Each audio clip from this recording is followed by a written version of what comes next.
Egunon guztioi, justiziaren zerbitzu publikoaren eraginkortasunari buruzko lege organikoaren bozketan egindako akatsaren berri emateko eta azalpenak emateko deitu zaituztegu gaur. Dakizuen bezala, usurpazio kasuetan prozesu judizialak azkartzeko EAJak aurkeztutako zuzenketaren alde bozkatu genuen atzo. Botoa zehazterakoan egindako akats baten ondorioz, emendakin hori babestu genuen, neurriaren aurka egon arren. Hala erakutsi dugu Kongresuan hainbat alderdi gaia proposatu duten bakoitzean.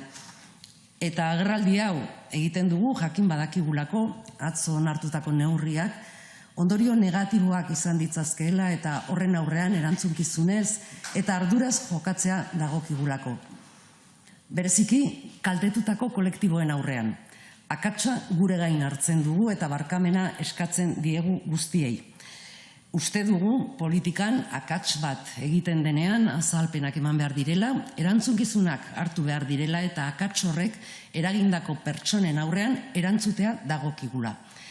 Horixe egin nahi dugu gaur gure akatsa onartu eta barkamena eskatu. Ildo horretan jakinarazi nahi dizuegu harremanetan jarriko garela akats horrek kaltetutako kolektiboekin gure barkamena zuzenean helarazteko, azalpenak bertatik bertara emateko eta akatsa konpontzeko konpromiso irmoa hartzeko haien aurrean. Gure betebeharra da, behar diren azalpen guztiak ematea eta talde horiek egin nahi dizkiguten irakurketak eskaerak edo kritikak jasotzea.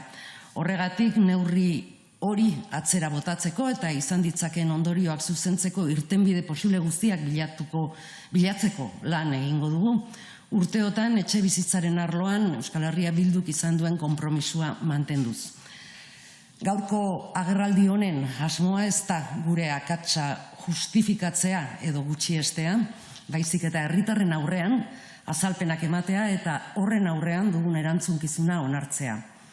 Askotan entzungo zenidaten Euskal Herria Bildun esaten duguna egiten dugula eta egiten duguna esaten dugula. Gaur ere, printzipio horri jarraitu nahi diogu. Eta egindako akatsaren aurrean, argitasunez eta zintzotasunez azaldu diegu zer onartu genuen atzo. Ezkutatu gabe, herritar guztiei zor diegun errespetu eta leialtasunagatik. Politikak zintzoa izan behar du beti, sinesten dugun zerbait da hori, eta aurrerantzean ere horretan jarraituko dugu lanean. Mila esker.